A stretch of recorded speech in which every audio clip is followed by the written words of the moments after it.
Welcome to the fifth forum in the series on understanding government. Now, these forums are intended to give basic introductions to different aspects and functions of government, with an emphasis on local government. These forums are intended to give basic introductions to different aspects and functions of government, with an emphasis on local government.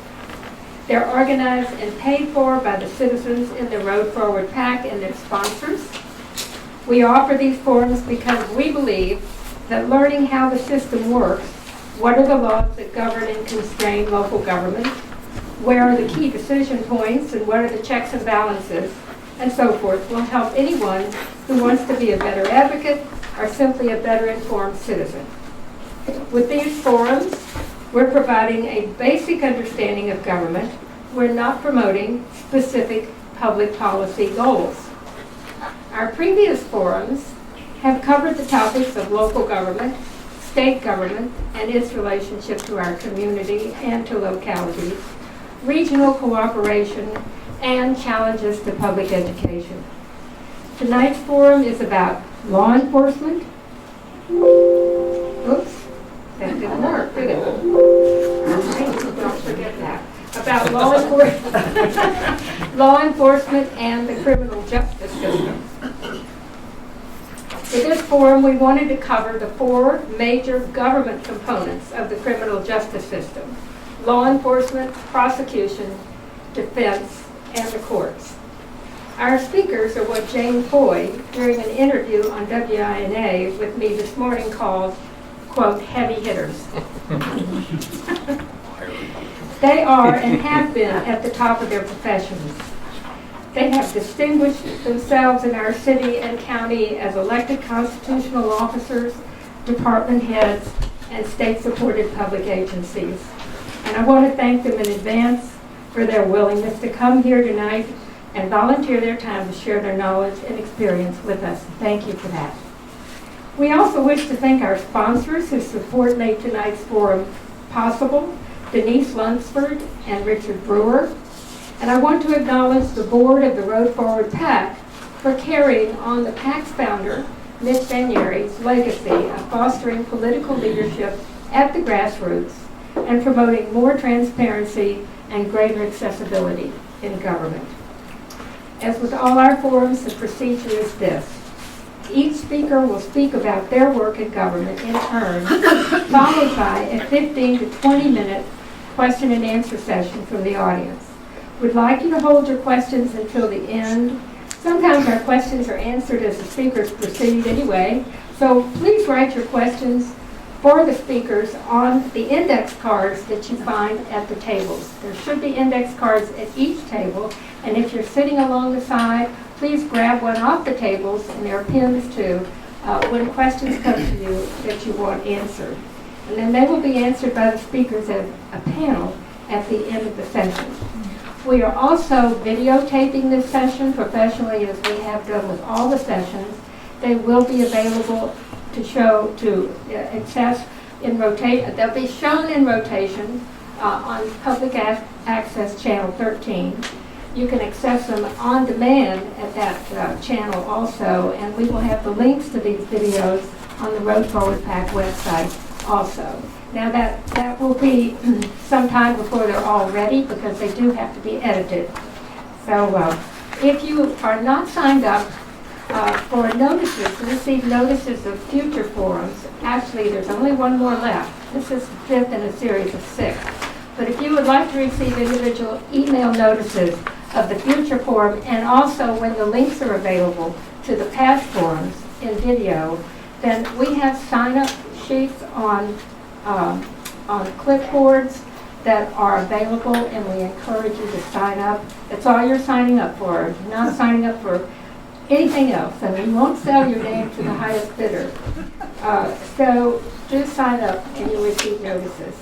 And before we begin, I want to call your attention to the last forum in the series, which is June 8th, which is on zoning and land use planning and how it shapes around us.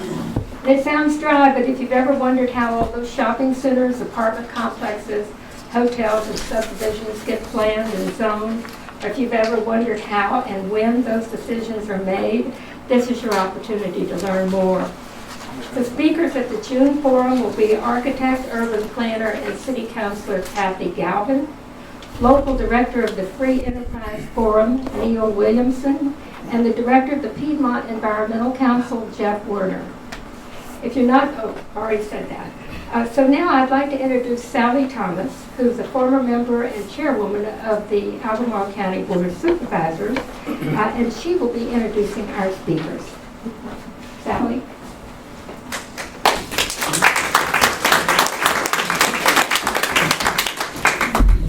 Well, we'll see if I can do this too.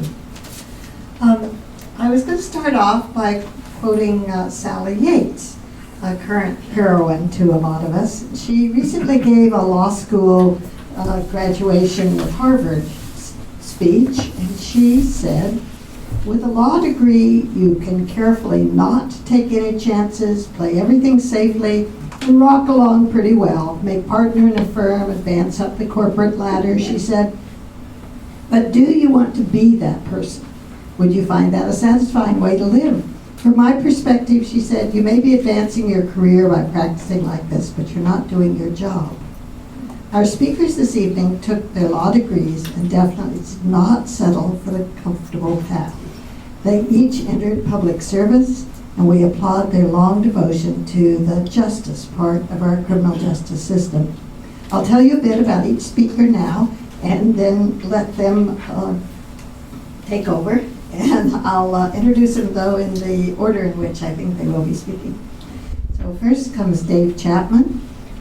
He put to shame my 16 years service on the Albemarle Board of Supervisors, as he has served since being elected in 1994 and is still serving as Charlottesville's Commonwealth's Attorney.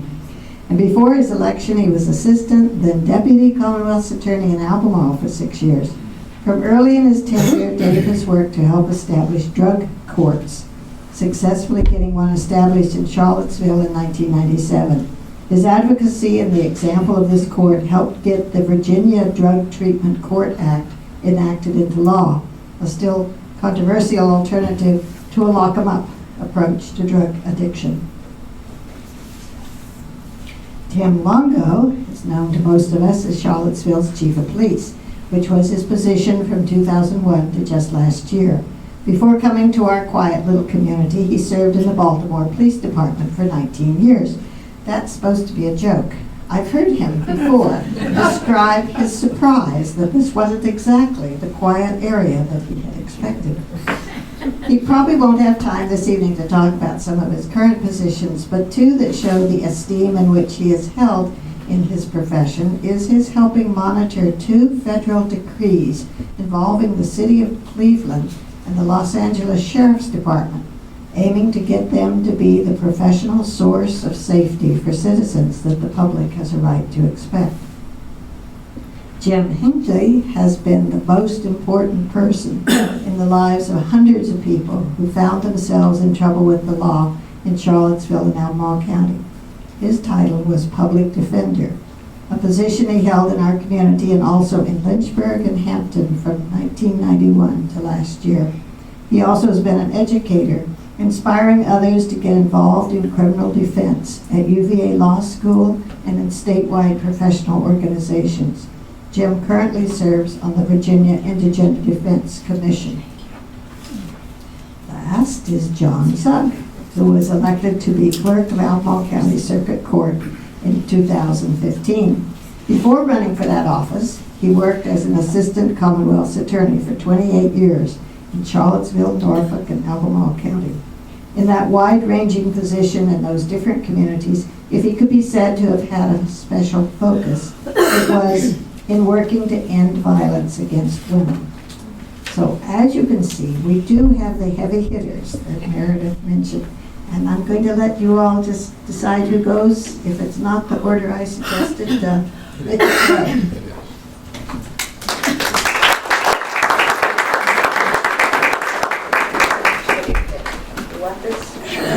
If it goes with the recording.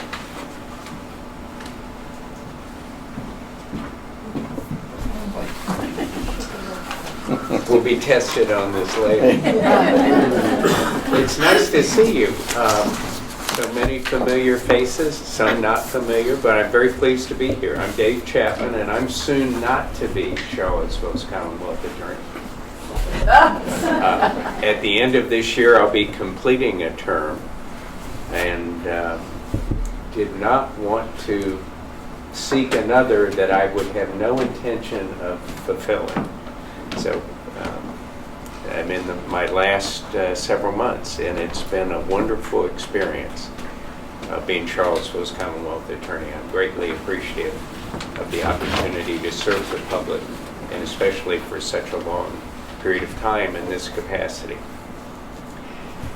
The topic you have before you tonight is the criminal justice system, and we each, in our backgrounds, reflect some component of it. The criminal justice system is not a system.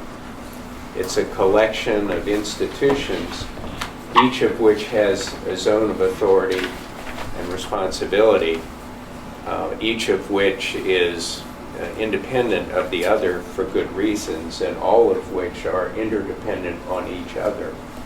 In our community, we've been fortunate over now a lengthy period of time, exceeding 20 years, to have people who have worked in the system who are willing and able to work with each other, both personally, interpersonally, and at the system level, to have our institutions interact with each other. The criminal justice system is made up of the courts, of prosecution, which in Virginia is the Office of Commonwealth Attorney, law enforcement, which in Virginia may either be a police department or a sheriff's department that has principal authority for enforcing the law, and the means by which representation is obtained on behalf of people, whether it's privately retained counsel or in our instance here in Charlottesville, the Public Defender's Office. Altogether, these institutions are the core of the criminal justice system. And in our community, we're institutions that have shown the ability to work together to try, I say try, to make a system out of the independent agencies that might otherwise go their own ways at cross purposes. And I think our objectives have been over the years to try and improve outcomes on behalf of the community. And that includes outcomes for victims. It includes outcomes for the community that become reflected in sentences that are received and served, and rehabilitation that takes place. All of those things are involved in the criminal justice system. Now, my particular agency, the Commonwealth Attorney's Office, is what's called a constitutional office. We exist as a creature of the Virginia Constitution. It's an independent agency headed by a local official who's elected and directly responsible to the people. The budget for the Commonwealth's Attorney's Office is in part provided by the state, largely in relation to the basic personnel costs, and in part provided by the locality, largely in relation to the facility, but also supplementing the operating costs, and we're very lucky in our community to have the locality supplement the salaries of the attorneys. It's an agency that is independent by design, and in part dependent on others by design. We both have to be responsible to the state to enforce the law, to help enforce the law, and to the locality to reflect not only the will of the people, but also decision makers in local government. A city council or a board of supervisors, a city manager, or a county executive. We do all those things. But the primary organizing principle and source of authority and responsibility is the independence and dependence that we have.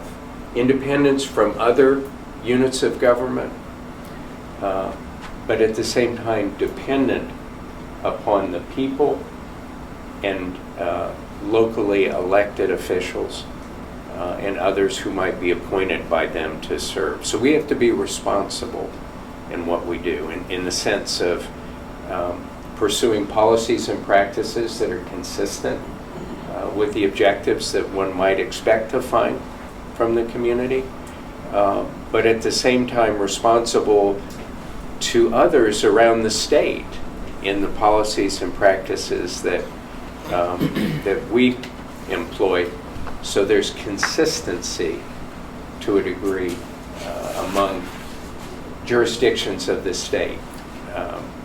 And there are a variety of ways in which that's accomplished. One of the most rewarding aspects of my career over the years as a prosecutor has been to be able to participate with others in the criminal justice system at that policy level, to be able to try and make a system out of what is a collection of agencies and make better outcomes for all of the folks who either come before the court or become court involved because, for example, they've been victimized. Now, in our particular office, we, and this would be true of any Commonwealth's Attorney's Office in the state, we provide coverage in the General District Court, in the Circuit Court, and the Juvenile and Domestic Relations Court. In the General District Court, the coverage is with respect to misdemeanors that carry an authorized sentence of incarceration as one of the types of punishments, and preliminary hearings in felony cases. In the Circuit Court, which is the primary, it is the felony trial court in Virginia, we provide coverage of all the cases that go there. In the J&D Court, we provide coverage of cases in which juveniles are charged with offenses, cases in which juveniles are victimized in offenses, and cases involving inter-family matters, such as domestic assault and the like. On any given day, the attorneys in our office might be handling a DUI case in General District Court, all the way through the hierarchy of seriousness of cases up to and including a murder case in Circuit Court. And it doesn't matter who it is who's there on the other side in our court, whether it's one of Jim's colleagues in the public defender's office or it's the highest price attorney who happens to come through the door in the court. The attorneys in the Commonwealth's Attorney's Office in each locality have to be prepared to take on any challenge that comes before them. And they have to be able to do it effectively,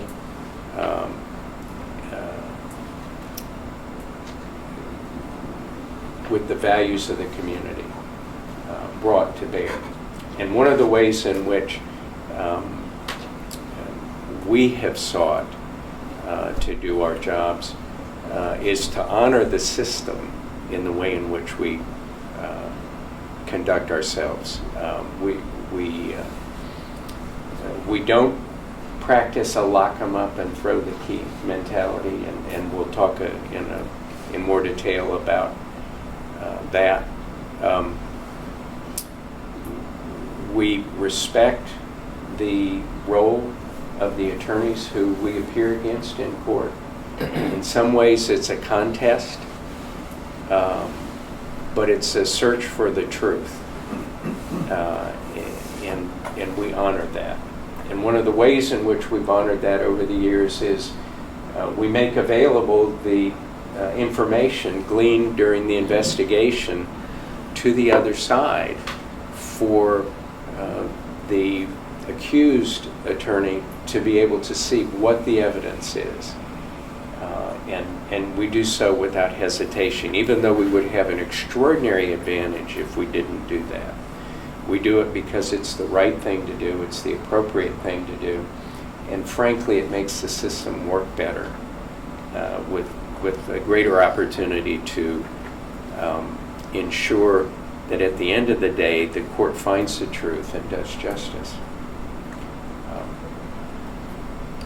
I never wish my services on anyone. It tends to mean that you've either done something bad or something bad has happened to you. So we would just as soon be about as invisible as you can be in the community and only need to be heard when the occasion arises. I've told people many times over the years that if you see your Commonwealth attorney too often on the TV or in some large public gathering, there's one of three things likely to be going on. You either have a bad crime problem in your community, somebody screwed up, or he's running or she's running for something. Those are the three things.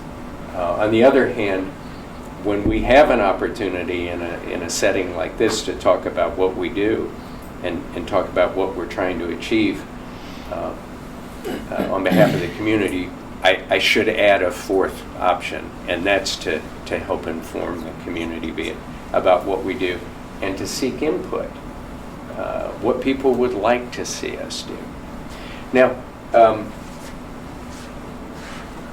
this is not my work. These gentlemen all know this. This is, if you think over the 5 screens that you have that were prepared, and Meredith, thank you so much for doing that. It's meant to be read left to right, and it's the criminal justice system. Now, I defined it as the court, the Commonwealth, law enforcement, and the defense apparatus, and that is way too simplistic. There are a multitude of agencies that actually are involved. For example, John Zug is the clerk of the Albemarle County Circuit Court. He has his ambit of power and authority as clerk of the Albemarle County Circuit Court, which facility houses the judge, who many people think is the person who has the final say. Well, on certain things, it's that way if the clerk goes along with it, or it's that way if the Commonwealth is willing to go down that road, or not say no to something the judge wants to do.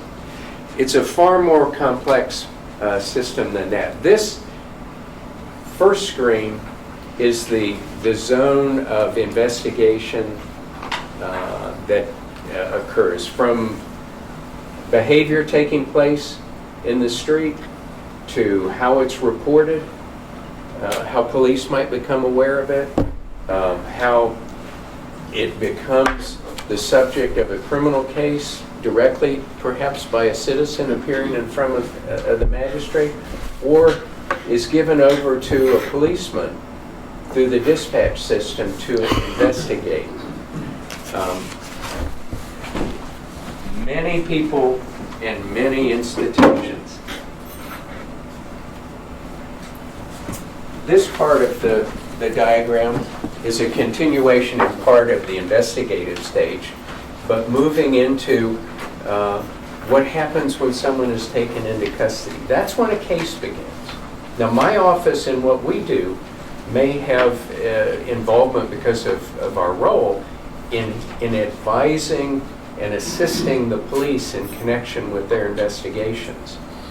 But at this point, when an arrest is made, the court system itself begins to have direct authority and responsibility for the case in connection with the other institutions in the system. Decisions are made at a first appearance in front of the magistrate about release, and I'll talk a bit more about that in a minute. Or this is a point at which, in our community, thankfully, and more all the time, there are opportunities for a case to be diverted out of the system, out of the ordinary flow of adjudication and case processing into CIT, for example, crisis intervention team. That's specialized training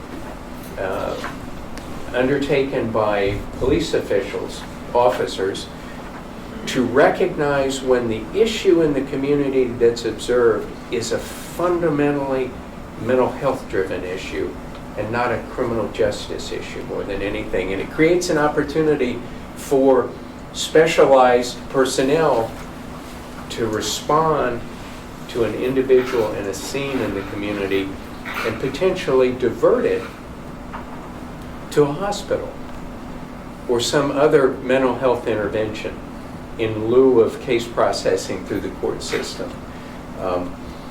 There are a variety of ways in which, after a case's first appearance in front of a judge, it may also be diverted, and in the domestic violence arena, there is a mechanism for that. In some communities, there's a specific program for the shoplifting context.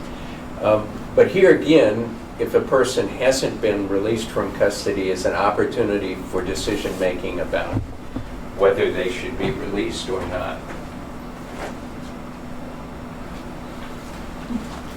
This schematic moves on to the adjudication phase.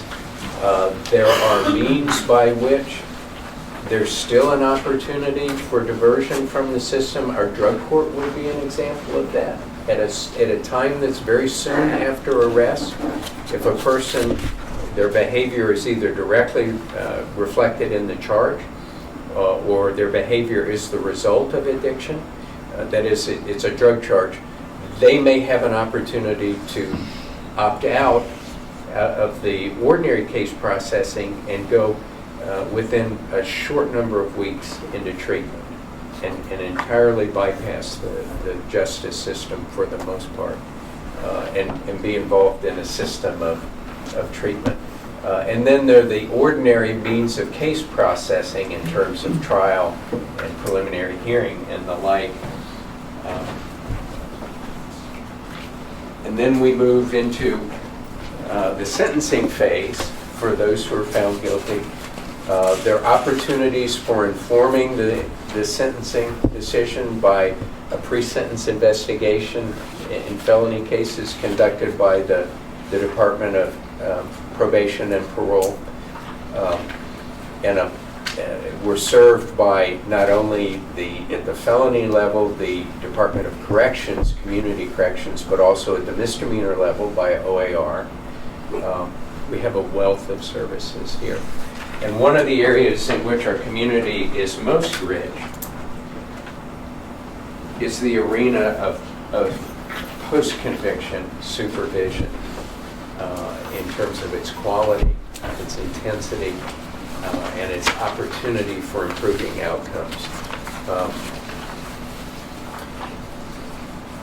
People, after being sentenced, move into the probation system.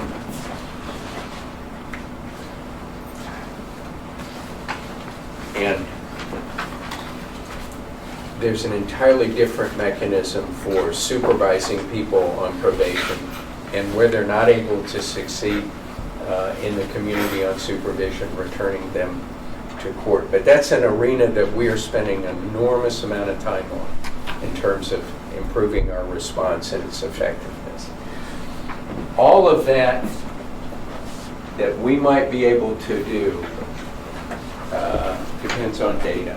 This is a schematic that was engineered, devised by systems engineering students at the university who, over a period of years, helped us design an integrated information system that might enable us to make data-driven decisions in the future to better serve the community, improve outcomes.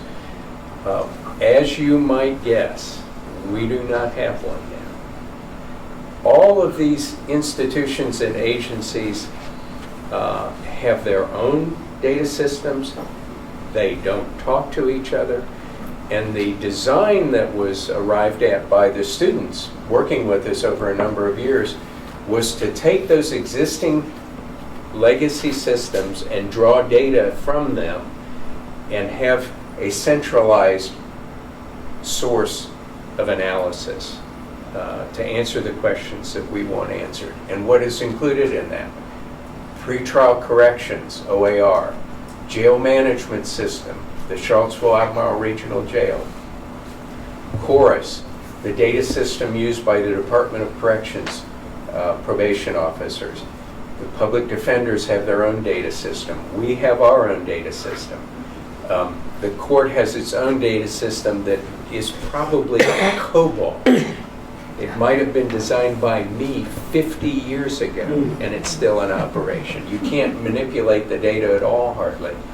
The police department. Hey, they've overlaid a Windows system over that. I want you to know. They've overlaid a Windows situation over that. Yeah.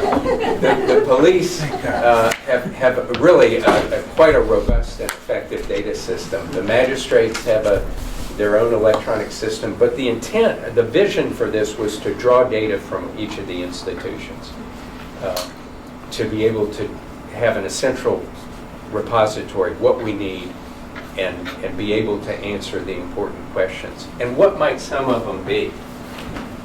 This is Luminosity is a criminal justice consulting agency that its principal investigator is Marie Van Nostrand, who is a renowned expert in the field of pretrial supervision. She has a background in community corrections and a PhD with specialization in research. This is hardcore research into what makes people effective and how can they be managed pretrial. Who needs to be in custody, who can be released, under what circumstances might they be released, and come back to appear in court and not commit any offenses while they're out. This was a very important national study that we were able to participate in because OAR is a leader in this field. We, and Charlottesville in particular, is noted for its utilization of data to minimize the number of people who are held in custody in advance of trial. We are the leaders in that field in Virginia, bar none, and have been for more than a decade. And it's largely due to OAR and, for example, the willingness of professionals in the system to use data effectively. So what we do, and this study was to try and further refine the utilization of the risk assessment instrument that OAR administers in the pretrial phase when a person is taken into custody, to try and assess who is low risk of failing to appear and reoffending while awaiting trial, who is below average, who's above, and who's high, with the focus on ensuring to the greatest extent possible that those who you either subject to significant and substantial restraints on their liberty or you incarcerate are those folks who are at highest risk. And part of that process is getting people like me to get away from the seat of their pants and accept what data is telling you. That the instrument is going to beat you over the long term on average, unless there's something very specific that you are aware of and can point to that makes a difference that might not be reflected in the instrument. So the VPRA, Virginia Pretrial Risk Assessment Instrument, is administered to people held in custody at the jail before their first appearance in court.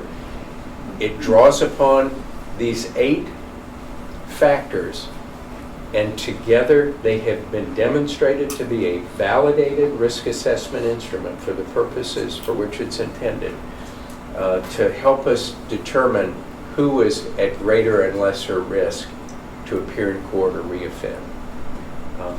That's the kind of thing that's going on at the state level around the country. And in a way, Virginia's in its infancy in this. But these are the kind of things that are happening that must continue. We do not have a data system in our community for criminal justice purposes. We need the money to be able to do that. It's not cheap. And you might ask yourself, why should the city of Charlottesville devise one which would be the first for the state when this is something that's needed in every community in the Commonwealth? Because they're all just like us. We have the same institutions. Why do we have to why would we bear the expense of that? Why doesn't the state do that? Excellent question, important one to get the answer to. That's the kind of thing that we're doing. One of the other things that's ongoing right now, and there are a multitude of them, is there's a group of people that are working on what's called a mental health docket.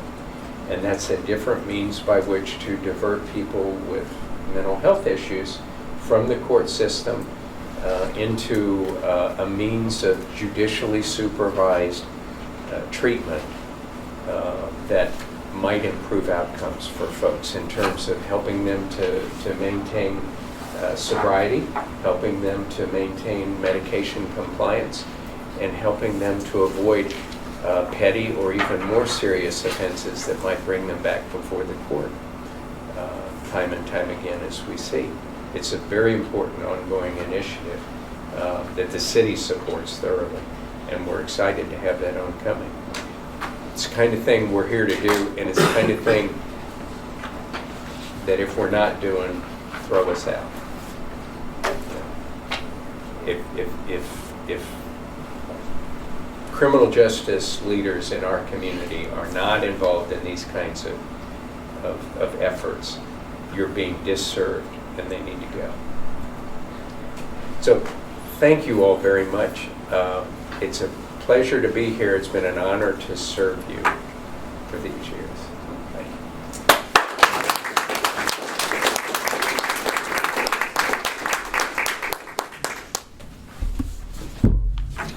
Thank you, Dave. Good evening. Before I begin, let me just thank my colleagues for your service to our community. I really appreciate all you've done for us. And I've been privileged to be a partner in this system, or these collection of institutions, as Dave referred to them.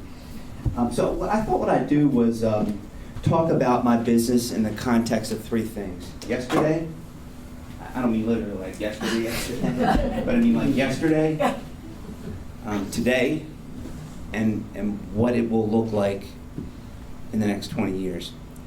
But before I do that, in the spirit of not assuming you understand what a police department does, or the difference perhaps a police department may be from a sheriff's department, and specifically what those 2 institutions do in your community, I thought I would take an opportunity to explain. Because lots of people come up to me from time to time, it's usually in the gym or someplace, the grocery store. Chief, what's the difference between you and Chip Hardy?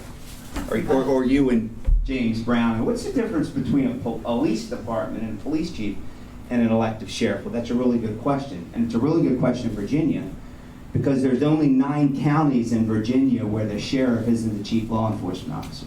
Only 9 counties. In every other county in the Commonwealth of Virginia, the sheriff is the primary law enforcement provider.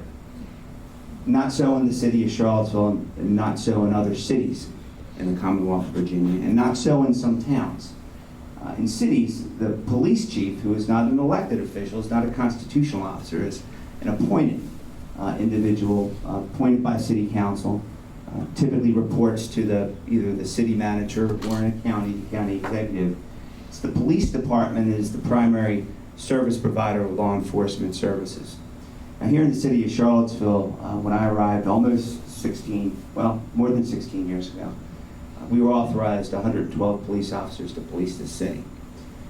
Today, my predecessor and my friend Al Thomas supervises 127 sworn police officers and about 38 civilians, so about 165 employees in the city of Charlottesville. And some people ask from time to time, well, is that enough? Is that too many? Because I saw a ratio somewhere and it said that there's 1.975 per 1,000, and if that's true, you got too many cops. Well, I beg to differ. Because most of the time when you see those ratios, they're only considering a couple things. They're only considering how many times did that police officer respond to a call for service? In the city of Charlottesville, about 50,000 calls for service. That includes the stuff we initiate, not just the stuff that where the person calls 911. So they look at calls for service. And the next thing they look at is, well, what's the population? And then they come up with this ratio. Let's say it's 2 cops per 1,000. Well, if that's true, we got too many cops. The more appropriate way to look at it, I think, is what do you want from these people? What do you want from these guys and gals in blue uniforms and black and white cars? Do you just want them to respond to calls? Just show up when someone calls for them? Investigate a crime, arrest a bad guy, go to court, help with the prosecution? Or do you want them to walk your neighborhoods? Beat on your doors, go to your schools, visit your kids, walk your mall. What do you want from them? Because that is what determines how many of them you need. It's what your expectation is.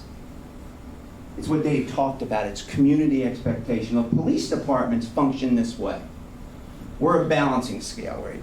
On this side of the scale is the rule of law. And on this side of the scale are individual rights. And we balance those two things all the time.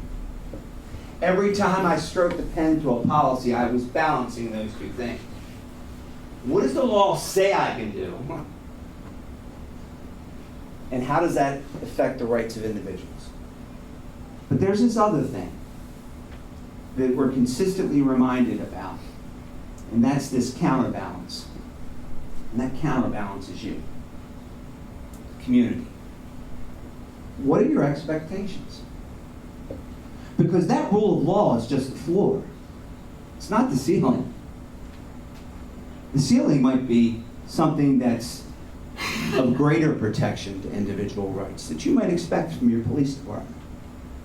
It might exceed that which the law requires of your police department. And so it gets to my 3 things yesterday.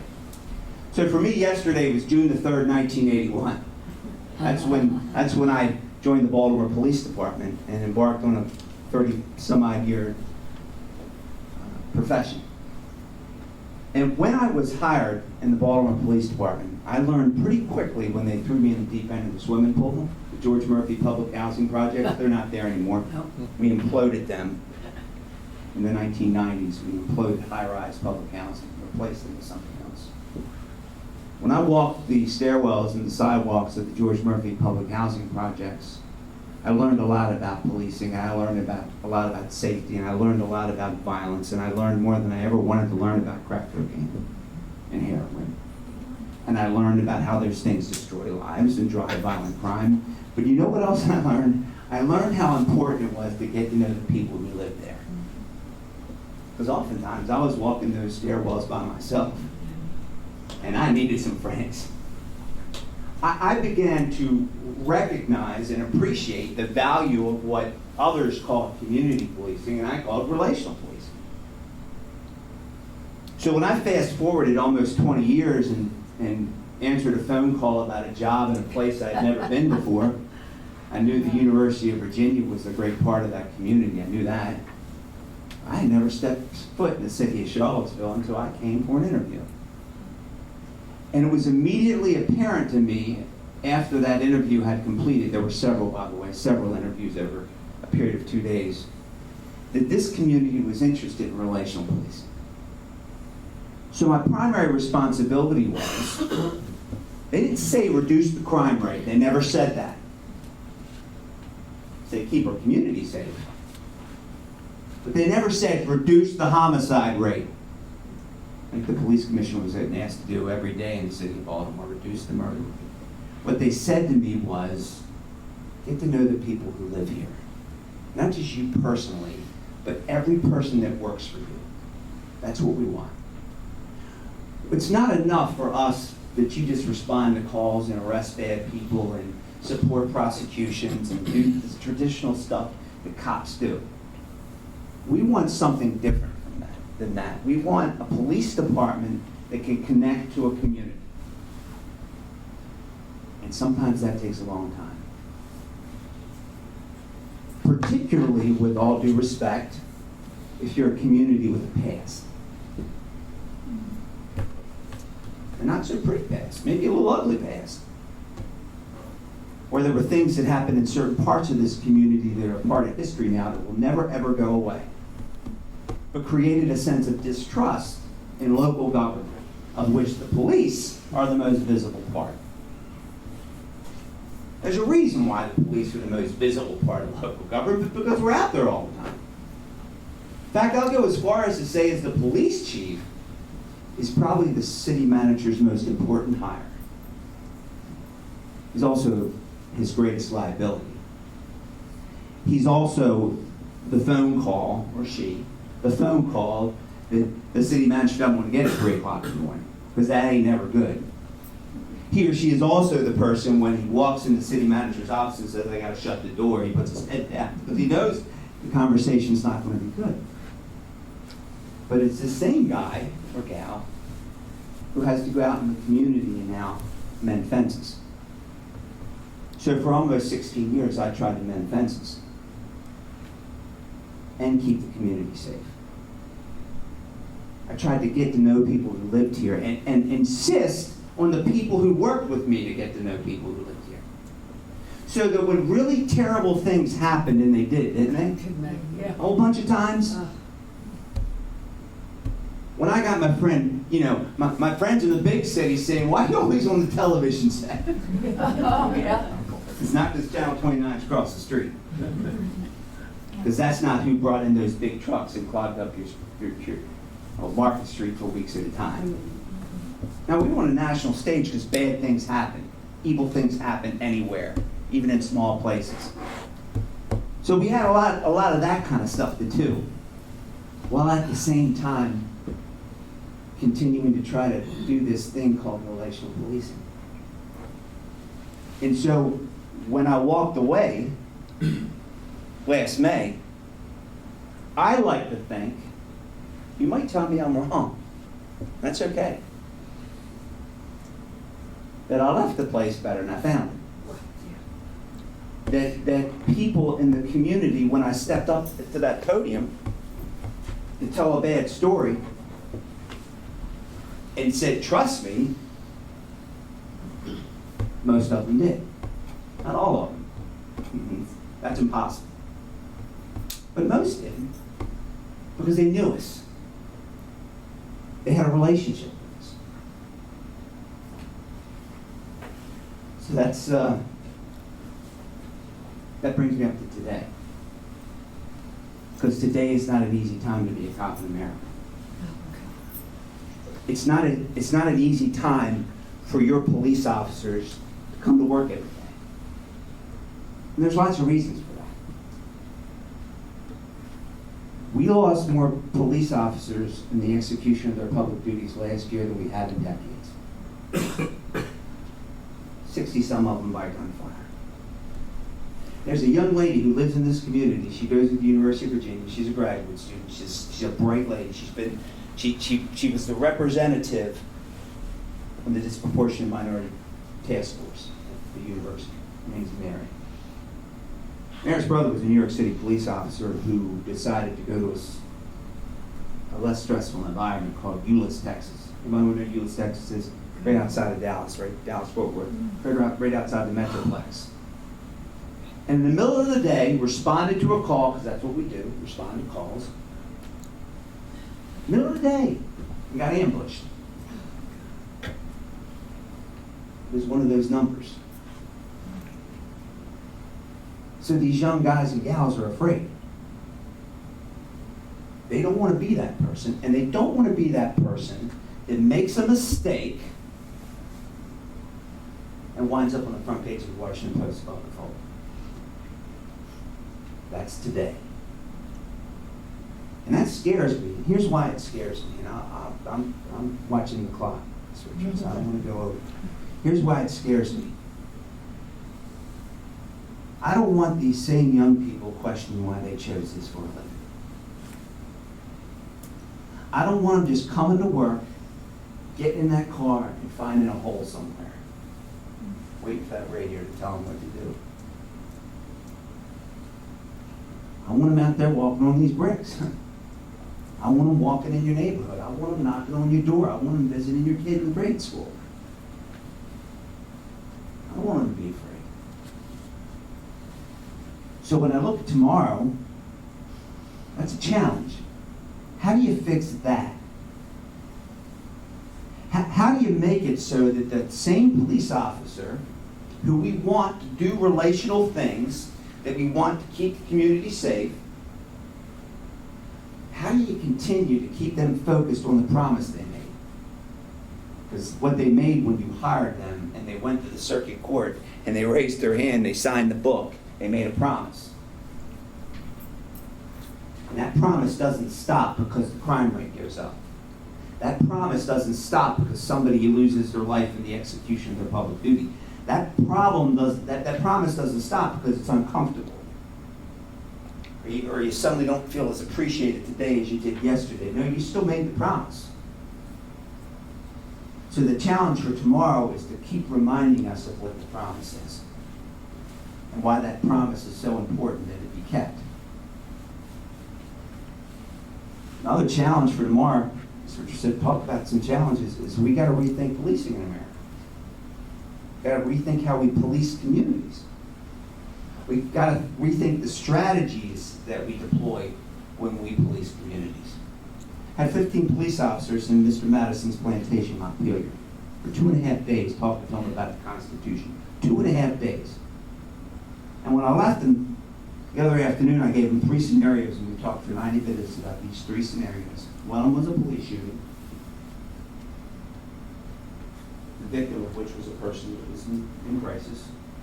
The other one was thinking through this what I call cycle of complacency that we might fall into because of what's going on around us. And the third was to confront head-on this public perception that there's a code of silence in law enforcement. Because it exists. We've got to talk about it. We've got to define it. We've got to teach cops about it. And we've got to be crystal clear that it's not going to be tolerated. And there will be consequences if you choose to engage in it. Now that makes people feel uncomfortable. It's supposed to. It's supposed to make you feel uncomfortable. So we've got to start challenging ourselves as we embark into this 21st century era of policing. Be honest about what our problems are and be willing to fix them. Acknowledge that we need to rethink strategies. Remind each other we made a promise. And embrace this whole concept of relational policing. Because this system won't work without you. Even though we're all committed to it, the system doesn't work without you. And we won't have you if you don't trust us. And you don't believe in us. You're not willing to support us. I'm just loving retirement. Thank you so much.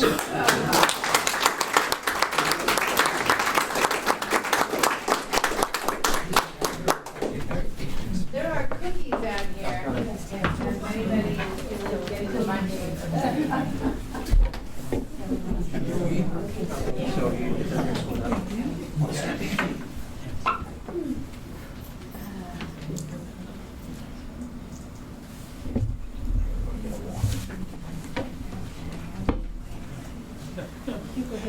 I'm going to get started.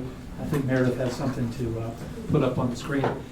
And before I start, I want to thank Meredith and the other people who have helped her organize these programs, and the Road Backpack. The series of programs on understanding government is really a tremendous public service to this community, and I want to express my appreciation as a citizen here, and I'm sure that all of you who are here tonight and who've been to some of the other programs in the series share that feeling. So, moving into my remarks, I have three things to cover, just like Chief Longo. Mine are organized a little differently than the timeline. But first is, how did Charlottesville end up with a public defender office? Second is, what do we do in a public defender office? And last is, where do we fit into the community? So, to understand why we have a public defender office, you have to understand how Virginia organizes its defense function for indigent defendants. And not surprisingly, I suppose, Virginia does it a lot differently than most places do it. Most places have a choice of two systems. One is the assigned counsel system, where people, lawyers, put their name on a list, and when indigent defendants come into court and are financially eligible for services, the court appoints a lawyer. Appoints a lawyer A, lawyer B, a lawyer C, so on, going down the list. That's the assigned counsel system. The alternative is the public defender system, where you have a dedicated office to performing the indigent defense function. So what does Virginia have? Virginia has some of each. Of course. And what is Virginia's strategy in terms of expanding the system or making choices about how to provide defense to indigent defendants? Well, there's not really much of a strategy, is all I can say. When Charlottesville got a public defender office, previous to that it had an assigned counsel system, court-appointed list. At that time, roughly speaking, about half of Virginia had assigned counsel, half of Virginia had public defender offices, so it was a mixed system. How does the system grow? It grows when each locality decides that it wants to have a public defender office. So it's kind of local option. There's no overall strategy of how to get more public defender offices. So how is it that Charlottesville got a public defender office? Well, as I just said, it came from the community. And keying off of what both Dave Chapman and Chief Longo said, the community is really instrumental in how the public defender office came to Charlottesville. The community got interested in the idea of switching from assigned counsel to public defender office when Bob Gibson, I think many of you here will remember Bob Gibson, who's still around, but at the time he was a reporter for the Daily Progress. Bob Gibson wrote an award-winning series about race and criminal justice in Charlottesville. And it was that series that awakened interest in how indigent defendants were being treated in the criminal justice system, and particularly indigent defendants of color. So the community stepped forward and said, we believe that a public defender system would better serve the community and would better serve indigent defendants than the assigned counsel system. I want to read a quote from the article, which you have copies of in this Champion magazine. And this is a quote of Grace Tinsley. She said concerning the possibility of having public defender office substitute for the assigned counsel system, quote, if you could have witnessed the kind of defense that 80% of court-appointed lawyers provided, and then it's ... and you can see Grace sort of shaking her head. Many were just out of law school, and the state of Virginia pays them so little, there was no accountability. So she thought we should have a public defender system. By the way, the pay that the Virginia paid court-appointed lawyers was the lowest in the nation. That's what Grace was referring to. So Grace got together with some other community advocates, including Drury Brown, and promoted the idea of having a public defender office. They went to Mitch Van Yeries, who was then the local delegate, and said to Delegate Van Yeries, "We believe that a public defender office is right for our community. Will you help us?" And of course, all of you who know Mitch Van Yeries would understand that he stepped right up to that challenge and went to the legislature in 1994 and got a bill through. That's how you get a public defender office in localities, is your local legislator goes to the legislature, gets a bill through. So Mitch got the bill through in 1994, and plans were underway to open an office in Charlottesville in 1994. However, those plans were upset in a very surprising way when then Governor George Allen vetoed the legislation for the office. And up to that point, in all the new public defender offices that had been established in Virginia in the various communities, they had never been a matter of controversy, and they had always been a matter of local choice, what is best for the locality. Well, that didn't play with George Allen, and so he said no to the community. No public defender office for you. So what happens next? As you would expect, the community thinks, well, gee, we must be on to something good if George Allen doesn't want us to have it. So 1995 rolls around, Mitch Van Yeries gets the bill through the legislature again, George Allen vetoes it again. 1996, 1997, 4 straight years, which is, I think in that case, unfortunate that the governor has only 4 years. 4 straight years, Governor George Allen vetoed the public defender office. The 5th year, 1998, Jim Gilmore was then governor and signed it without a problem. So that's how we got a public defender office. How did we end up here? Well, that's how we ended up here. It was through the efforts of our local legislator, Delegate Mitch Van Yeries, and through the efforts of the community, led in large part by Grace Tinsley and Drury Brown. So we were an unusual office. Unusual in 2 senses. Number one, that George Allen didn't want us to have a public defender office, and unusual in the other sense that it was an initiative from the community. Usually the initiative came from court-appointed lawyers, who you can imagine being paid the least amount of money in the United States, would like to have a public defender office come in and take over the job. Or the initiative for public defender offices came from the judiciary, who looked at the quality of representation the assigned counsel system was providing and decided that public defender offices would be a better choice. To my knowledge, Charlottesville is the only place where the initiative to bring a public defender office to the community came from the community, the citizens themselves, who were mobilized and energized to make this happen. So, how did we get a public defender office? I hope I covered that. Now, what do we do? Well, the United States Constitution, 6th Amendment, guarantees people the right to counsel. That is to say, people who are unable to afford counsel and who are subject to the possibility of being incarcerated, a jail sentence. You don't get a public defender if you have a speeding ticket, you can only get a fine.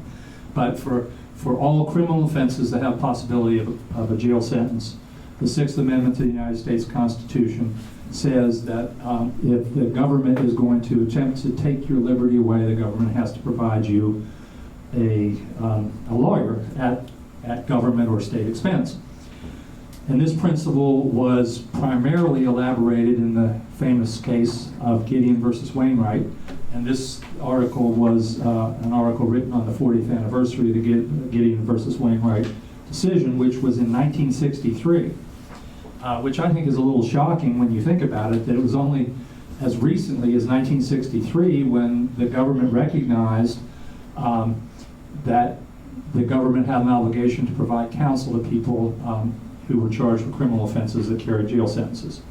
Nonetheless, that's when it happened. So our function as a public defender office is to follow the United States Constitution and provide effective assistance of counsel to the people that we represent. And our office is organized to carry out that function. We have a dedicated professional staff who only do criminal law.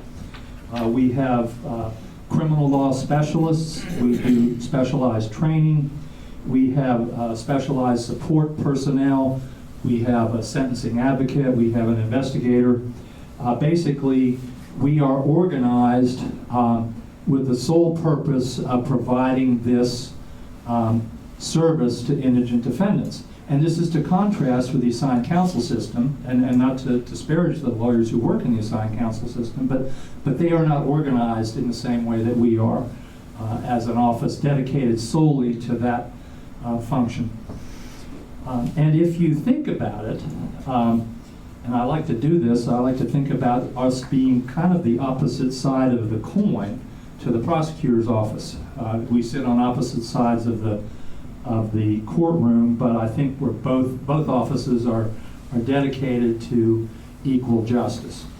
And I also like to think about some of the crossovers that we have between public defender offices and the prosecutor's office. Here locally, our prosecutor's office right now has 3 people who formerly served as public defenders. One in Charlottesville, Joe Platania, who is now running to be the elected Commonwealth's attorney. One, Arishni Pather, who was a public defender in Richmond, and one, Libby Colleen, who was a public defender up in Fredericksburg. The Albemarle County prosecutor's office has one former public defender, Samantha Barkley, who was a public defender here in Charlottesville. And then we, in the public defender office, have 2 former prosecutors.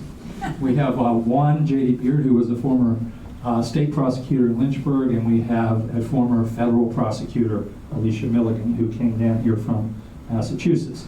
So it really does, I think, make a lot of sense to look at our 2 offices as being opposite sides of the same coin. Now, Dave talked about what courts we cover, and I don't need to go over that again. Thank you, Dave, for that good explanation of the courts that we have locally and the courts the prosecutors are in and the public defenders are in. I do want to add one level of court to that, which is the appellate courts. In Virginia, we have a Court of Appeals, which is the first level appeal, and we have the Supreme Court, which is the second level appeal. Prosecutors only do the first step in appeals, and then they turn the case over to the Attorney General's office. Public defenders carry the case all the way through. It may start in General District Court and end up in the Court of Appeals and end up in the Supreme Court. Public defenders in our local office handle all of those cases from start to finish.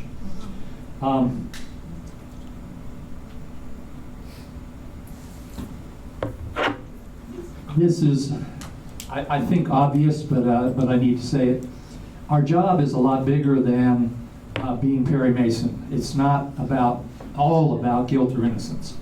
There are 2 parts to any criminal proceeding. One part is the determination of guilt or innocence, and we work hard to provide counsel to people who are in that phase of the case. The second phase of the case is when you're convicted. If you're convicted, then what is an appropriate sentence? And let's be clear. The people that we represent are going to be convicted in very large numbers. Yes, we get some acquittals. Yes, guilt and innocence determination is important, but really we get the vast majority of our clients are going to be convicted. They may not be convicted of what they're charged with. It may be a lesser offense. It may be, but they end up being convicted, and so we have to be prepared for, and we have to be concerned about what to do when someone's convicted. And that's the phase of the case that we call sentencing advocacy. That's our role as a public defender office. We're advocates for the people who are convicted in helping determine what the appropriate sentence for them is. And again, I want to thank Dave, and it helps me speed along. Dave talked about how many in his slides, how many opportunities and options we have for helping people get back on the right track and for being rehabilitated. Well, we do have a lot of resources. We could use more, not surprisingly, but we do have in this community a lot of resources to help people who are convicted to get back on the right track and to, we hope, not reoffend and become productive citizens again. So this is something that we do that benefits the people that we represent, benefits the people who are convicted by helping them get on the right track, but it also helps the community because it improves community safety. If we can find a resolution of a good sentence that will rehabilitate somebody and prevent them from reoffending, prevent them from committing crimes again in this community, that enhances public safety. And as an added bonus, at the end of the day, good sentencing advocacy saves taxpayer dollars because we wildly over-incarcerate people here and in the United States, not just here, but we over-incarcerate people, and it's a great expense, and it's not effective. And that's something that Dave talked about, and I'm going to talk about again in just a minute, about the effectiveness of some of the policies that we have. So we work hard to find the right sentences that help offenders, protect the community, and save taxpayer monies. Say, fun. All right, where do we fit in? Last point. Where do we fit in? Well, as I said at the beginning, when you look at the two systems, the assigned counsel system, which is individual lawyers doing this job, or a public defender office, which is organized like ours is, or like other public defender offices are organized, you will see that we are an agency. We're not just individual lawyers, we're an agency. And so we participate in the process that Dave Chapman talked about earlier, the process of working with other criminal justice agencies to improve the way our system functions. And this is a real benefit, I would suggest to you, of the public defender office model, is that beyond representing individual clients, we get to participate in the development of public policy, which benefits our clients and benefits the community. So a couple of examples quickly. Drug court, which Dave touched on. The public defender office wasn't here when the drug court started, but the public defender office participates on the drug court board and assists in the management of the drug court process. So we're contributing in that respect. The CIT program, which Dave talked about, interestingly, the CIT program was an outgrowth of the Citizens Advisory Committee. The public defender office here has a Citizens Advisory Committee, which I started to recognize the important role that the community played in having the public defender office come to Charlottesville. And so the Citizens Advisory Committee began a process of enlisting collaboration of other criminal justice agencies to look at better ways of treating people who have mental health. And the result of that, ultimately the outcome of that, was the CIT program. And a lot of criminal justice agencies in the community were engaged in that process, and it's a good outcome. And Dave talked a little bit about what CIT is, Crisis Intervention Training Program. The Citizens Advisory Committee also, in 2001, hosted a forum and brought together a group who were concerned about restoration of voting rights for convicted felons. This was 2001. We're all pretty familiar with what's been happening in that arena, particularly with Governor McAuliffe restoring a large number of voting rights. In 2001, the Citizens Advisory Committee again got people together in this community, and we went to see Governor Mark Warner, and it really began the first steps toward improving the process for people getting their, for convicted felons, getting their voting rights restored. Last, and I won't take much time on this, is the evidence-based decision-making process. And that is, that's an ongoing thing, and that's where the diagram came that Dave had to show you. It's an ongoing collaboration with the criminal justice agencies in this community to look at better ways of doing our work. All of the people here on the dais tonight have participated in the evidence-based decision-making process. Last, I'm going to close with a quote, again from Grace Tinsley. Going back to the beginning, she was one of the leaders that got the Public Defender Office here. What she said is that through its representation and involvement, the Public Defender Office has made a big difference here.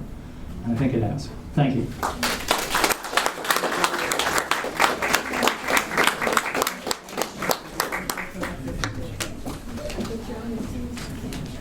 Well, Meredith starts to get mine up. I'll introduce myself. I'm John Sugg. I'm the Albemarle Circuit Court Clerk. Dave talked about how you don't want to see your Commonwealth attorney too often. I want to tell you that unless you're coming to my office, you don't want to see the clerk at all. If I'm in the news, it's going to be because something very bad is going on. And it's actually the reason I ended up running for clerk, and I'm hoping that you won't be seeing my name in the news at all. A clerk should be seen in his office and really never heard. We are responsible, the clerk's office, for the administration of the court system, and so effectively for the criminal justice system. The judge is too busy deciding cases and being on the bench. She is going to need somebody who's going to be able to effectively run things behind the scenes, and that's what the clerk does. And so that's why you don't want me to be heard about. You just want to know that I'm back there doing my job. One of the things that's important that we do from the criminal justice perspective is the clerk is really always present with the judge when the judge is in court on criminal cases. One of the things that you will find is the clerk is responsible for doing all that paperwork when the judge is talking. All of the orders that go on, the minimus, which is the sending somebody to jail, or the release order if the judge is actually releasing somebody as a result of what's going on in the proceedings. The clerk is behind the scene making sure all of the judge's orders are carried out. The other thing the clerk's responsible for, and that's what I'm really going to talk about tonight, is how it impacts you as the citizen. And that's like, how the heck did I get selected for jury duty? But I'm hopeful that through this talk, that what you're really going to end up doing is the last line, which is, how did I earn the privilege to perform one of my country's most important civic duties? So, next slide. Everybody knows what their most important civic duty is, right? It's voting. And I start out jury orientation with the jurors going, so I know none of you want to be here, but what is your most important civic duty? And I get groans in the audience, and they're always going, oh, it's jury duty. And I go, no, it's not jury duty, it's voting. Now, what's your second most important civic duty? And it is jury duty. It is because our justice system, not just our criminal justice system, but our justice system does not work without your participation as members of a jury system. Our founding fathers saw it, that's why they implemented it. Okay, next slide, please. So, I need to tell you that jury systems are so different in every jurisdiction. And the jury system in Albemarle County, starting with June term, which will be June 5th, is going to be very different than it was literally 1 year ago. It's because I've changed things based on talking to my jurors all last year who had to endure me droning on and on and on about how they would like to see the jury system run, and then attending a couple jury symposiums, and then implementing changes that my jurors told me they felt would make jury duty best for them. So we talk about how are people selected to potentially serve on a jury. And everybody, and I asked my jurors about this, how did they think that their name got chosen for them to potentially serve? And invariably the response is, well, you and the judge and maybe some of the attorneys get together and you go through and you pick the names of all the people who are going to serve jury duty. Especially the people who seem to be getting called every 3 years. They think that's exactly what's going on. The fact is, that's not what's going on at all. I have noticed anecdotally, so I don't have the data, as Dave talked about, that it does seem that once you get called for jury duty, you are more likely to have it happen again. That being said, I can only call you every 3 years, okay? So if somebody's calling you the next year to say, you gotta serve jury duty, your response is, no, I am statutorily exempted for another 2 years. So what happens is, and most of the jurisdictions in the state do it this way. It's about this time every year in April, I get contacted by the Office of the Executive Secretary for the Supreme Court of Virginia. And they say, do you wish to use our system to get your names? And you have the choice of saying yes or no. And then after you're told, do you want to use our system to get your names, you're asked, do you want to use our system for doing your jury selection process? And that answer for me now is no. I'm going to a private vendor to help me with regard to my randomization process, because as a result of last year's selection, I had some very serious concerns about how randomized it was. That being said, just so you know, in my jury panel this year, I have 3 families in which 3 or more members of the family have been selected for jury service. Now, in a random sample, I find that hard to believe that that can occur. And so I'm looking for a better vendor, and I have found one, I think, who's going to help me with my randomization. So here's what your lists are of how you become a potential juror. You become a registered voter, or you own property in the jurisdiction, or you have a driver's license, or own a car, one of the two, even if you don't have a driver's license. That's where those lists of names come. The clerk receives from the Office of the Executive Secretary that list of potential people eligible for jury service. In Albemarle County, it's right about 80,000 people. Now, I'm not going to send a questionnaire to 80,000 people. That's very expensive. So, once I get all the names, addresses, I must then send out a jury questionnaire, and it's supposed to be a random sampling. So, this is where I've hired a vendor. And what you have to determine as clerk is, well, how many people do I need to send questionnaires out to? If you understand the transient nature of people, and we are a very transient people, you will realize, particularly if you're using the OES data as opposed to information that you do yourself. How many city residents here? Okay, so Lizelle has a different process than me. She does not use the OES numbers. She gets hers, and maybe this is why you feel like you're getting called too often. She has a vendor that uses utility billing. And that's really, no, that's very smart. Very smart, because nobody leaves the water and the electricity on where they're not living. And so what Lizelle gets, you'll see down here at the bottom where I talk about, I get about only a 55% positive return rate on my questionnaires. That's a terrible number. It is absolutely terrible. So if I need 5,000 people, I have to send questionnaires to 10,000 in hopes that I'm going to get the numbers. And as it turns out, with the system that I'm going to, which starts in June, which is called the one and done system, I'm going to talk a little bit more about that, I have to have at least 3,300 people in my jury pool for a given year. Now, I'm going to lose people as a result of exemptions. So if I'm only going to have 5,000 to choose from, you got to think I'm going to lose a third of those to exemptions. So I'm thinking this year I'm probably going to have to send questionnaires out somewhere between 10 and 11,000. So what I've got my numbers up is my predecessor never sent out more than 5,000. And just so you know, my jury pool is picked basically by November of the year before the current year.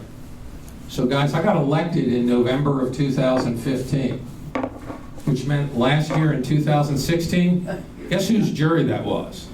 That was my predecessors, right? And one of the issues that I had up, guess what case I had coming up in my court last year? Everybody remember a little guy by the name of Jesse Matthews? Yeah, the attorneys were telling me that they were going to need 500 people for the first trial and 300 for the second trial. And I said, oh, no. You are going to get maybe 300 for the first trial and maybe 250 for the second trial. That was going to be the best I could do. And even with that, what I was really worried about was come December term, I would have nobody left. And that would mean that for poor Jim Hingley, who's trying to try cases to a jury in December, I would be going, I'm really sorry, I don't have any juries for you. I don't have any jurors left. We've used every single one of them up over the year. So what I knew was that, okay, come August, when I'm getting ready to work with my vendor, he's saying, so you want me to send out 5,000? And I'm going, no. Let's try 8,000. I think I might be able to get to my target number of 3,300 with 8,000. You can tell that I was a clerk who was in his first year on the job, because I really needed more. I had planned to go to the one and done system with the February or April term. Guys, I have available in my pool for this year, after sending out 8,000, 2,632 people.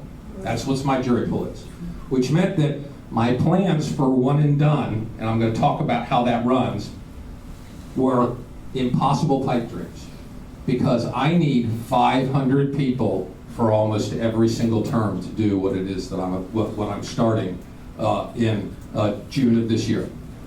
And so, I'm telling you, next year, it will be at least 10,000, maybe 11,000 that I'm sending questionnaires out.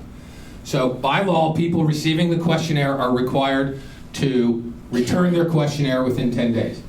How many people here believe that everybody returns their questionnaire within 10 days? So I received for 2015, which wasn't even my jury, that was Ms. Ship's jury. I received my last return on October 10th. A year after they had gotten their jury questionnaire. I love how people like to read what is sent to them. Is that a criminal offense? It is. It's a potential that it's a class 3 misdemeanor. You can be brought in by the judge, and the judge can do something. I'll be frank, please don't pass this out among the public as a general. We really don't do anything. I'm really busy enough without having to issue show causes against people who are supposed to be helping me out by being jurors. Addition to that, what do we know about my jurors?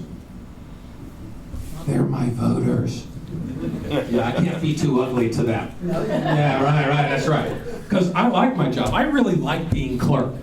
I'm really thinking, granted, it's the longest term in Virginia politics, guys, 8 years. But I'm, of course, already thinking about re-election. And so I don't want to be too mean to my jurors. So I try to avoid doing that. Next slide, please.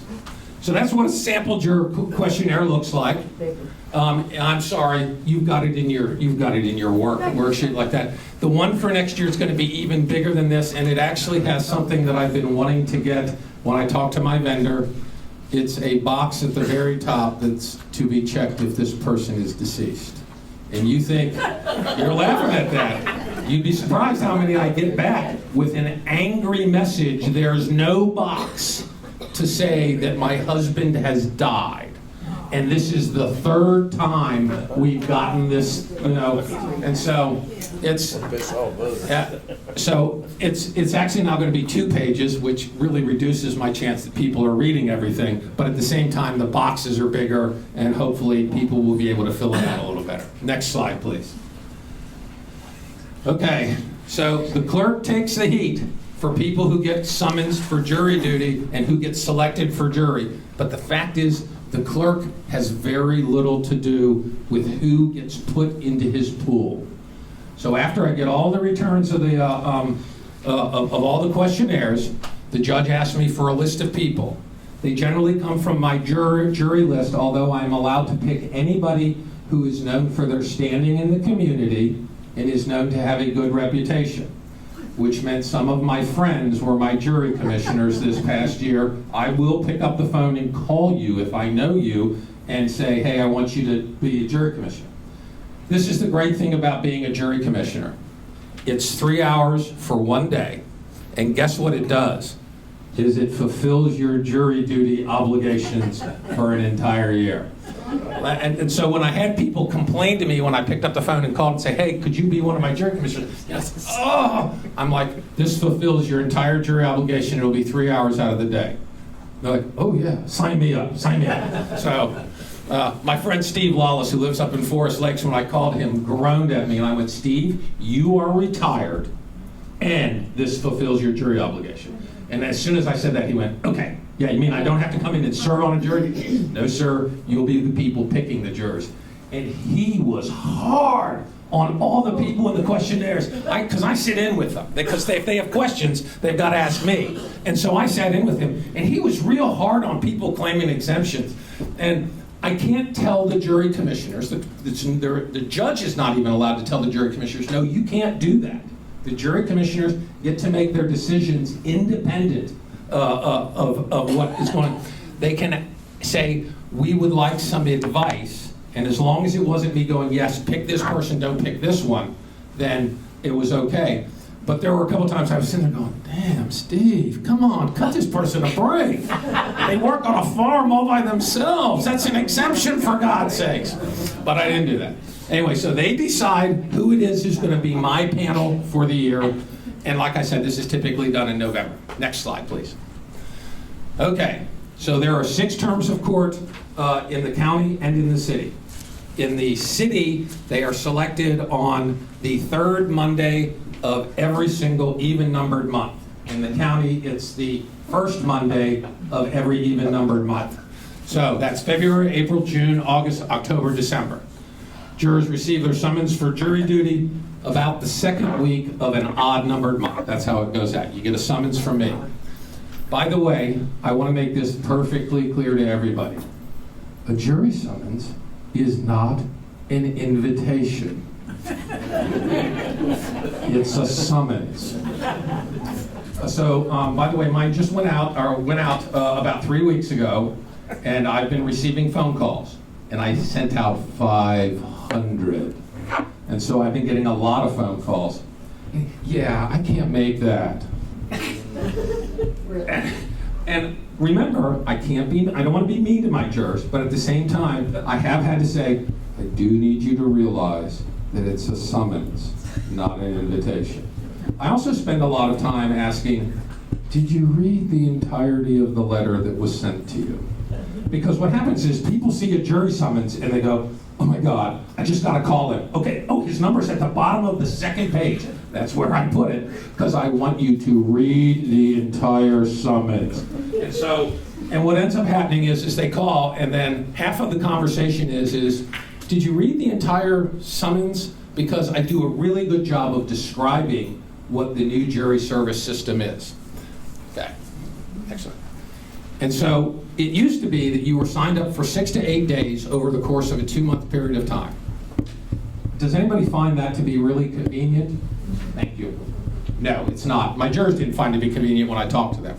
So the new system that we have, and the city of Charlottesville is not using this yet, is called one and done. Jurors basically send me back their jury assignment sheets with all the weeks of the term, and they number them by priority. Only 3 weeks do they have to do. 1, 2, 3. I try to give people number 1, but I can't promise you that you're going to get number 1. And what ends up happening is you are assigned a week. You will be expected to be able to come in every day of that week, and if selected for a jury, to serve for as long as that jury goes, whether it's 1 day, 2 days, or 3 weeks. That being said, my longest jury this term coming up is 3 days. I only have one of them. There's one 2-day jury, and everything else is a 1-day jury, so everybody's going to be fine. But, so what happens is you come in on Monday for the jury, and if you are selected to serve, you will serve until that jury is done. The moment that jury is done, you're done. If you don't get selected that day, you come back the next day, Tuesday, or whatever the next day is that we have a jury during that week. If you get selected for that, you finish that jury, and once you're done, you're done. And when I say you're done for the year. And I'm not going to call you until about 3 years from now, maybe. And then finally, you do that the whole way through the week until Thursday. And Thursday's the last day that we can schedule a jury to start. A jury can continue over to a Friday, but they can only start on a Thursday. And if you don't get selected by Thursday, guess what? You're done. That's right. That's exactly how it works. And so no juries start on Friday. Jury can continue beyond a Friday. They can go into the next week. But like I said, this term we don't have any of those. Next slide, please. Jury composition.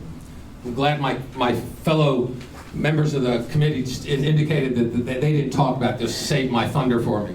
So for felonies, 12 jurors are required. Misdemeanors and civil cases, 7 jurors are required. Courts and attorneys may agree to a certain number of extra jurors known as alternates in special cases.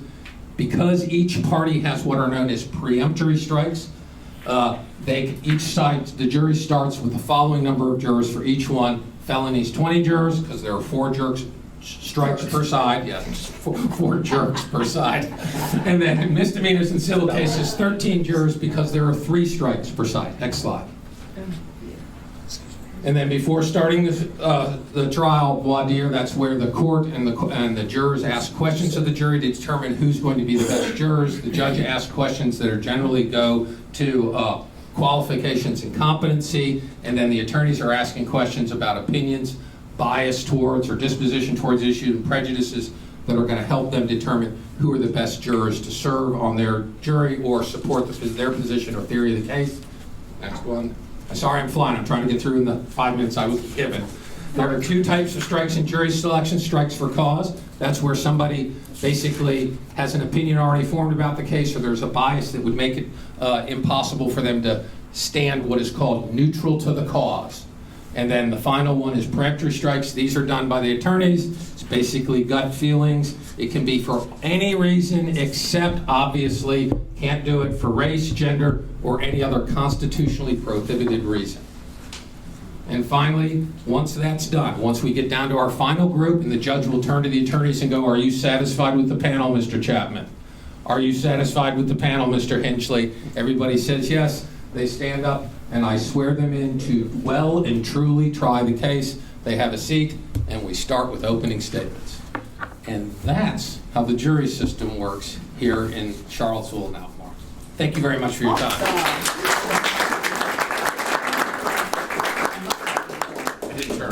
All right, this is for Mr. Chapman and Mr. Hinchley.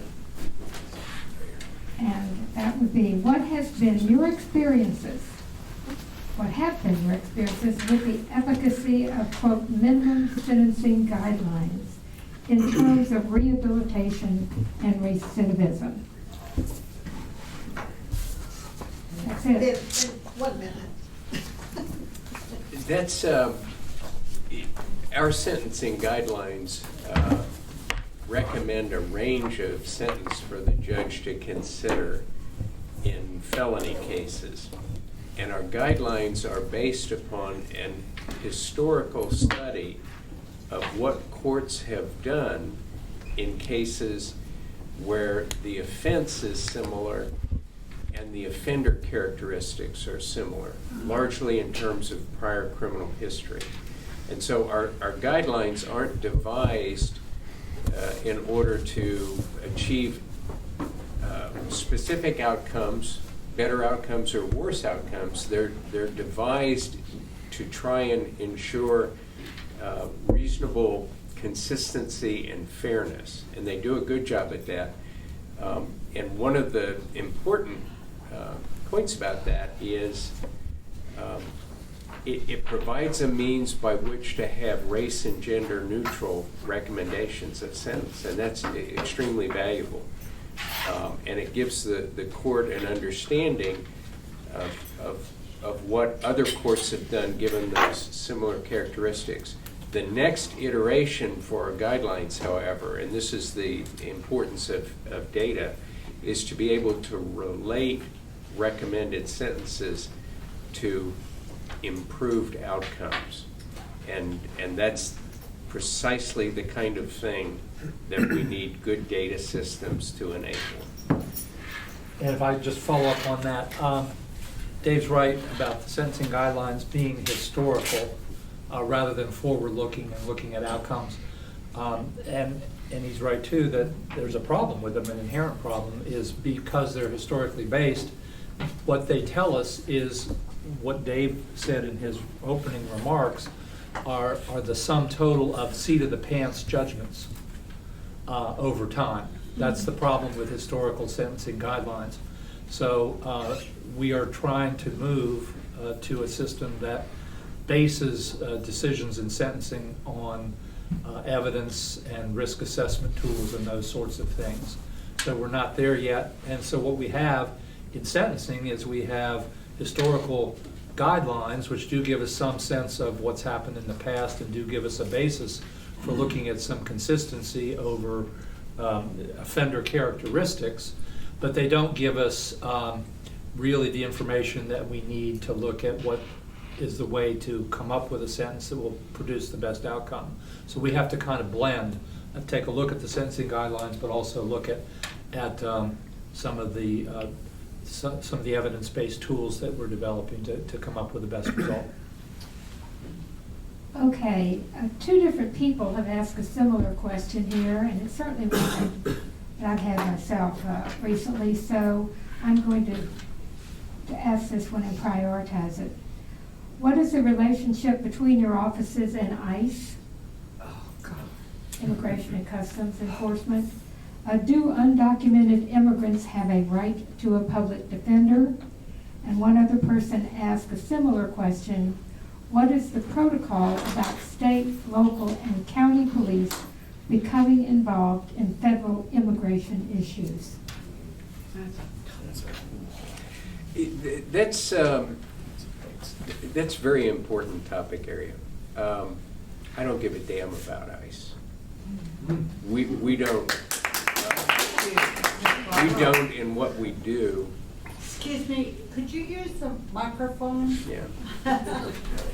Pass it down to it. Is that the one?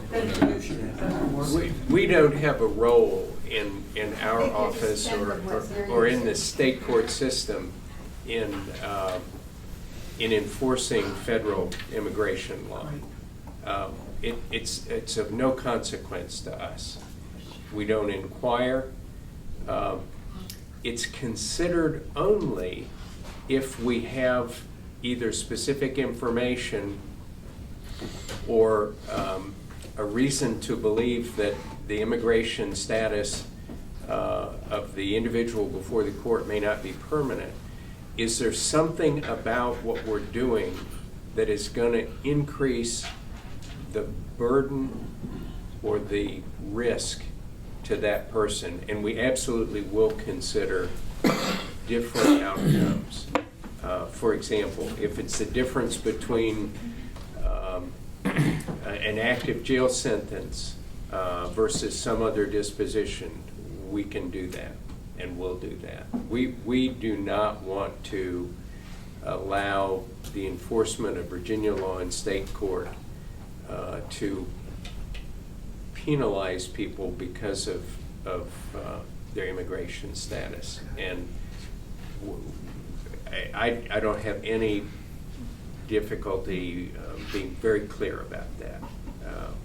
And I think that's consistent with the overwhelming majority of people in my community. And if I'm wrong about that, get rid of me. I think you're safe. Is this microphone on? I don't think so. I don't hear it. All right, let me speak up. Answer the question: do you get a public defender if you're undocumented and there are proceedings against you for deportation? The answer is no. At least as far as I'm concerned, as far as I'm aware, I should say. It's a federal process. We are state public defenders, by the way, But even if we were federal public defenders, I don't believe that they have a role in that. The role that we do have is the role that Dave Chapman just mentioned, and that is the role of representing people who are charged with criminal offenses in state court, where the disposition that they receive, the sentence that they receive, could have an impact on their status and the possibility of their being deported. So yes, we represent them in the criminal case. We try to achieve a result that prevents the deportation proceedings from being instituted against them, but that's the extent of what we do.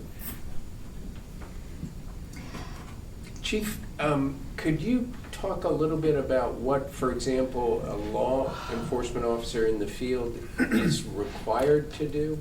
For example, if they become aware of somebody's immigration status, and I'd be happy to talk about what's done at the jail.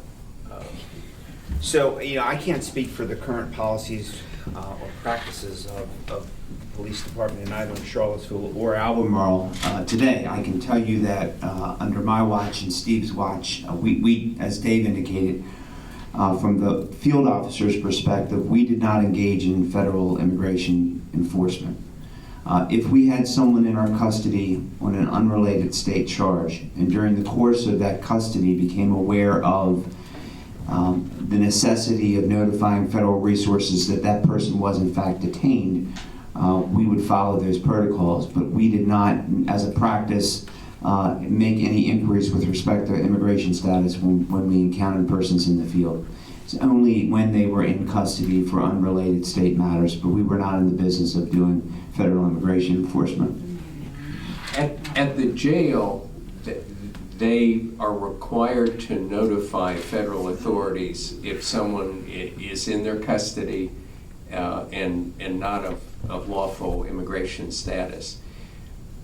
They do follow the opinion of the Virginia Attorney General in that they will not hold someone past the expiration of their state custody to accommodate a request, a detainer from ICE. If there is a criminal warrant against someone in their custody for an immigration-related offense, they will hold someone as they would for any other jurisdiction in the country.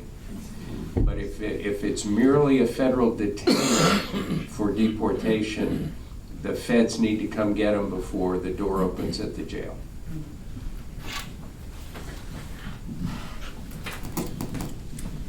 Thank you. These are two questions, but they're related and they were written by the same person.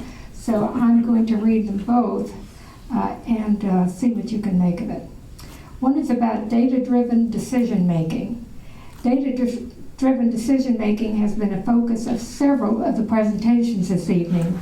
What can we do to create a program to track the number of people arrested and or incarcerated, and further track the demographics of those arrested and incarcerated? And I believe a related question is, the Daily Progress reported that in 2016, 76% of those stopped by Charlottesville police were black. What can we understand from this statistic? Does this suggest a need for changes in how we police? Those are the questions. Thank God I'm the clerk. You're retired. So, Al Thomas, Chief, now let me speak to that question because it's a relevant question, and then I'll let Dave talk a little bit about the data systems because he's been working very hard on that process over the past several years. So let me make something clear about the data collection process.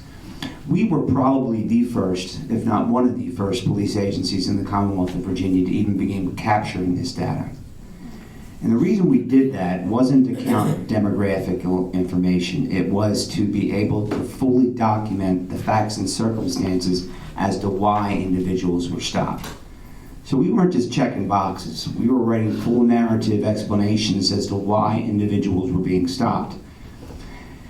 More often than not, that happens in one of two ways. It either happens because the police receive a call for service that describes a particular individual, their actions, which gives rise to what the law calls reasonable articulable suspicion to conduct an investigation. That standard is lower than probable cause. The reason it is because the detention is shorter. It's a brief detention. It typically happens on the scene. It doesn't involve transporting people from one location to the next. The other way in which that happens is if the officer makes an observation, and that observation gives rise to reasonable suspicion of criminal activity, either a crime is in the process of occurring, has occurred, or is about to occur. And the law says that they make those observations and they have those suspicions, they can conduct a brief investigative detention. Before 2012, they weren't even being documented. So we began documenting that information, not just to count numbers, but to be able to judge the quality of the decisions that went into that decision to stop. Why those numbers are higher with respect to African American males or females, or with relation to what they might be for whites, Latinos, or other Asian persons. Part of what we were in the process of trying to figure out over the last 2 years is exactly why those numbers are that way. We actually were the subject of what was called a petition for a writ of mandamus from a local attorney who wanted access to those files. Judge Moore denied access to those files because they're investigative records. But what he did in open court was he randomly selected a number of reports from a massive, almost 300 reports that he had, and read them to the people in the court, so that they would understand that there was an investigative purpose for each of these stops. So that I hope that's as responsive of a response that I can give you at this point. But trying to figure out why those numbers are what they are is a process that requires a little bit more detail than I have access to information tonight. I can tell you what's fairly troubling to me as well. We looked at homicide and shooting rates over the last decade, and those percentages were very much similar to the stop data. More than 70% of our victims were African Americans, and that was troubling to me. And so oftentimes when I was in groups, I would ask that, when we look at numbers, let's look at these numbers across the board and begin asking the questions, why are they disproportionate? Why are they disproportionate to stops? Why are they disproportionate to victimization? Why are they disproportionate in incarceration? Begin having a more holistic discussion, and I hope that that's the direction that we're headed with respect to looking at disproportionate minority contact in the adult criminal justice system. Many of you may be aware from following it that the city is in the final stages of an analysis of our juvenile justice system to determine the extent, the causes, and solutions to disproportionate minority contact in the juvenile justice system. We have a grant, and we're in the process of moving the study to the adult system, so we have the same understanding. From the juvenile system, I can tell you it's one of the things about which I'm most gratified and was most worried. The juvenile study of DMC found that in our juvenile court system in the city, at the end of the day, when children penetrated into the system to the point at which they were placed on probation, meaning they had been through the juvenile arrest process, intake process, adjudication in court, and disposition or sentencing in juvenile court, the outcomes were related to appropriate offense and offender characteristics. That race was not demonstrated to be of consequence. And I can't tell you how gratifying that is to me, and how worried I would be, like anybody would be, about what do the data show about that. And the importance of it is that it's our responsibility. It's the responsibility of criminal justice professionals to be looking at precisely those questions with their eyes open to find out where there is unmerited, unwarranted disparity in the system and find out why and correct it. And that's what we've done in the juvenile process, and we're moving on to the adult process. It is our responsibility to do that, so we can show people with data what we're doing is fair and appropriate, and where it's not, we know what we're going to do to try and change it. Now, having said that, it's also very important to bear in mind what a complex topic that is and what all may influence it. Bias on the part of police can influence it. There's no question about that. Patterns of crime in terms of reported or arrest data would show you areas for heavier patrol may be demographically different, one from another around this city. And why would you have heavier patrol in a virtually crime-free area in terms of reported crime and arrests? Patrol is going to be occurring in relatively higher crime areas, and that can, in a jurisdiction like ours, result in an unsurprisingly greater exposure to detection among people in that neighborhood. And if it's a predominantly African-American neighborhood, it's going to affect the numbers. We know that people are victimized by crime in with greater frequency in neighborhoods that tend to be more significantly or predominantly African-American. That can influence the data that you see in court. There are many different sources for the way criminal justice systems turn out to be. But it's our responsibility to find out why and do something about it. As the chief was saying, the city of Charlottesville was the first jurisdiction to keep data relating to the stops being made by officers in the field. My office has an opportunity to see all those reports when a case results as a result of the contact that occurs in the community. The police department under Chief Thomas keeps that data, and they have an internal mechanism for reviewing the stops to satisfy themselves that the justification for a given contact is appropriate. There are all kinds of ways in which our data comes to be as it is. We need to understand it. We need to make changes where changes are appropriate, because the long and short of it is, if we can't do that, how in the world are we going to bring people to a position in which they feel the system in my community is fair for me? And we don't have that now, and it hurts us, and we've got to do better. And this community is one that is trying to do better, and it's the only one in Virginia that's doing that.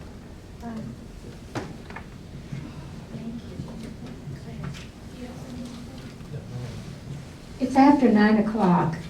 We always get some of the more interesting comments when we get to the question and answer session. But I think it's time we sent you home. But before we do, I'd like to remind you, June 8th, zoning and land use planning is our next and final forum. There will be videos on public access television, and you will find the links to these videos also. They'll be on YouTube, and you'll find the links on www.roadforwardpac.org. If you would like your name on our notification list for when these links become available, there are sign-up sheets around the room. And please join me again in thanking these speakers.